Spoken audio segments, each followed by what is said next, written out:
오늘은 사타구니 습진으로 거기에 다리 접히는 곳 오금도 땀이 차면 가렵고 발진이 올라와 많이 힘들어했던 15세 찬승이에 대한 이야기를 해드려 볼게요.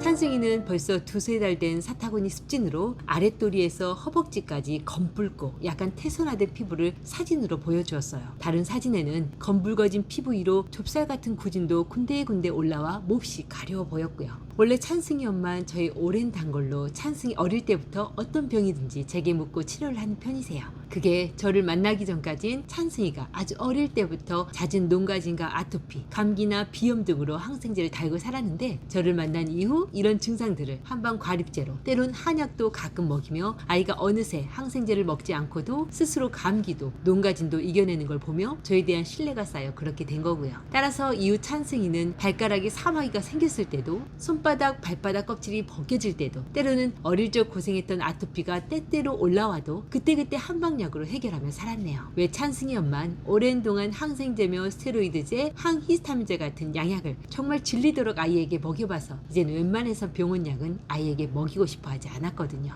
그럼 다시 돌아와 찬승이 사타구니 습진이 어떻게 시작되었는지 그 원인을 알아봐야겠죠? 현재 중학교 2학년인 찬승이는 몇 달 전부터 학원을 새로 등록해서 다니고 있대요. 그것도 하교 후 하루 4-5시간 이상 수업을 들어야 하는 종합반으로요. 그런데 이게 오랜 시간 좁은 곳에 앉아 수업을 들으니 사타구니에 땀이 차면서 조금씩 가렵기 시작하더래요. 하지만 부위가 사타구니다 보니 엄마에게 말하긴 좀 쑥스럽고 이게 낮 동안엔 가려워도 긁지도 못하고 힘든데 또 집에 와서 샤워 후 공기가 통하면 또 참을만 해서 그렇게 두세 달을 지냈고요. 그런데 이게 점점 가려움이 심해지고 이젠 집에 와서 몸을 식혀도 더구나 잘 때는 자기도 모르게 그곳을 득득 긁어대며 상처를 내니 엄마에게 조심스레 피부를 보여주었죠. 사타구니 습진이 심해지면서 이젠 다리 접히는 곳 오금 부위도 붉어지며 아토피와 함께 좁쌀 같은 물집도 올라온다 하면서요. 그래서 찬승이 엄마는 다음날 찬승이와 함께 제게 왔네요. 왜 우리 찬승이 이렇게 피부가 약한 걸까요? 하며 많이 속상한 듯 한숨을 푹 쉬시면서요. 여러분은 어떻게 생각되세요? 그게 학원에 오래 앉아있는 것만으로 사타구니 습진이 이렇게 심하게 생길 일인가? 하며 의아해하시는 분들이 상당히 많으시겠죠? 맞아요. 그 나이에 그것도 평소에 엄마가 건강한 먹거리로 얼마나 신경 써주는데 학원에 오래 앉아있는 것만으로 그렇게 된다는 게 사실 이해가 잘 되질 않죠.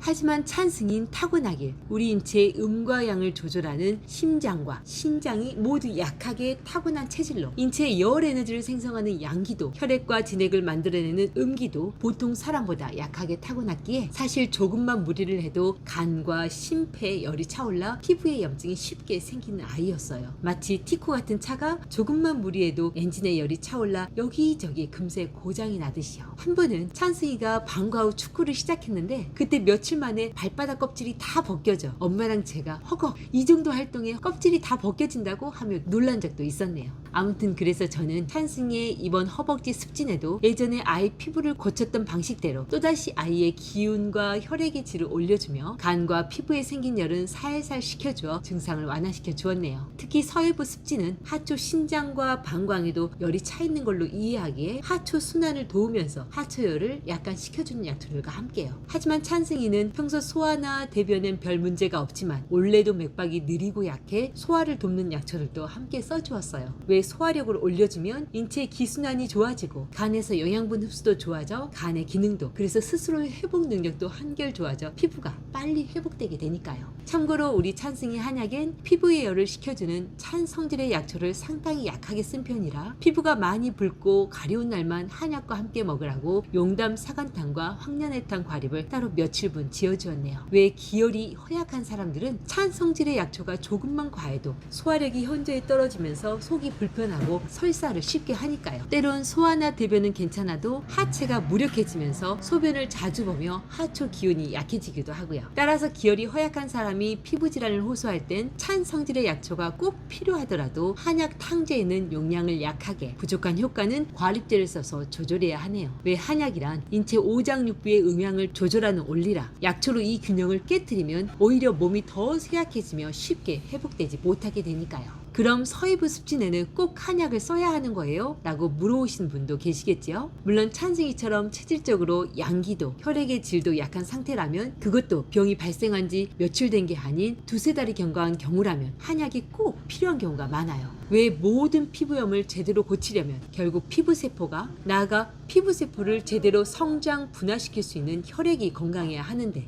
혈액을 건강하게 하려면, 더욱이 그 혈액이 정체되지 않고 제대로 순환되게 하려면 한방 과립만으론 그 용량이 많이 부족해서요. 하지만 우리 찬승이처럼 평소 기혈이 많이 허약하고 허혈이 잘 뜨는 그런 체질이 아니라면, 더욱이 그 피부염이 오래된 게 아니고 안 좋은 식습관과 생활습관이 쌓여 일시적으로 세포에 열독이 올라 염증이 생긴 거라면, 그때는 한방 과립제만 잘 써도 서해부에 정체된 열을 식혀주고 순환을 촉진해 주므로 서해부 습진 정도는 쉽게 해결할 수 있네요. 주로 간과 생식기혈을 식혀주고 하체 순환을 촉진하는 자음강화탕, 용담사간탕, 계지복룡화 같은 처방으로요. 하지만 이렇게 찬 성질의 과립제는 근본적인 치료법이 아니므로 오래 계속 먹어선 안 되어요. 그게 몸에 열이 상당히 많은 사람이다 하더라도요. 왜 몸에 열이 많은 사람이라도 계속 열을 끄는 약초들을 먹으면 어느새 소화력이 약해지고 심장과 부신의 양기까지 약해져 결국엔 피부 재생 능력 또한 약해지게 되어 모든 피부염이 만성화되니까요. 어느새 위장과 하체, 신장까지 쇠약해지는 건 덤으로요. 따라서 피부에 열이 식혀져 피부가 많이 좋아지면 그때는 처방을 바꾸어 하체의 음액진액을 보충하면서 순환을 촉진하는 처방으로 바꾸어 먹거나, 아님 건강한 식습관과 질 좋은 수면, 반복되는 스트레스만 잘 조절해도 재발은 쉽게 안 될 거네요. 그렇게 생활하다 또 피부에 열이 차고 가려워지면 열을 식혀주는 과립을 잠깐씩 써서 열독을 식혀주면 되고요. 하지만 과립을 쓰는데도 피부염이 자꾸 재발된다면 그때는 이미 스스로의 회복력이 많이 약해져 있는 상태이므로 한약을 써서 근본적인 치료를 해주어야 하네요. 주로 혈액의 질을 근원적으로 올려주는 부신과 골수의 기능을 강화해주는 처방으로요. 와, 서해부 습진이 생각보다 간단하지 않네요. 과립만으로 잘 낫기도, 때론 스스로의 회복 능력이 약해 한약까지 필요한 경우도 있고, 또 앞에 찬승이처럼 타고나길 심장과 신장이 약하게 타고났다면 그렇게 피부염이 올 때마다 한약을 때때로 먹여야 한다는 거고, 맞아요. 하지만 우리 찬승이처럼 선천적으로 심장과 신장이 약하게 타고난 체질이라 하더라도 성장기 때에는 심장과 신장을 강화해주는 한약으로, 아니 좀 더 깊게는 오장육부를 다 강화해주는 처방으로 내부 장기가 원래 타고난 상태보다 더 좋아지도록 체질을 어느 정도는 바꿀 수 있어요. 마치 에너지 효율이 70 정도 되는 차인데 조립하면서 부속품들을 더 좋은 걸로 바꾸어 엔진도 연료 탱크도 배선이나 배관도 더 굵은 걸로 교체하여 그 효율을 80이나 90 정도로 올려주듯이요. 하지만 이미 오장육부의 성장이 다 끝난 사춘기 이후라면 그때는 오장육부를 더 크고 강하게 만들어 더 건강한 체질로 바꾸긴 어려워요.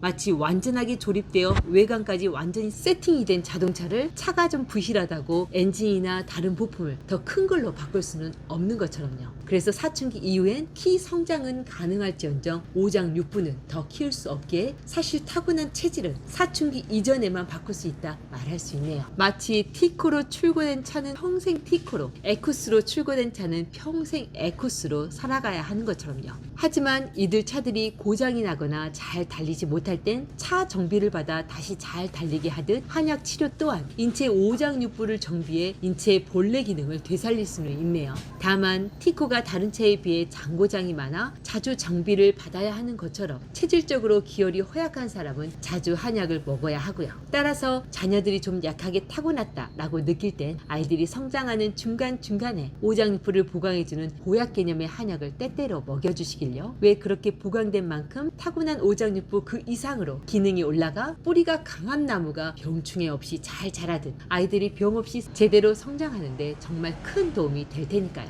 오늘 서해부 습진으로 몇 달째 고생했던 찬승이의 이야기 재밌게 들으셨어요? 찬승이는 그때 한약을 2달 정도 먹은 후 2, 3년이 지난 지금까지 특별한 재발 없이 잘 지내고 있어요.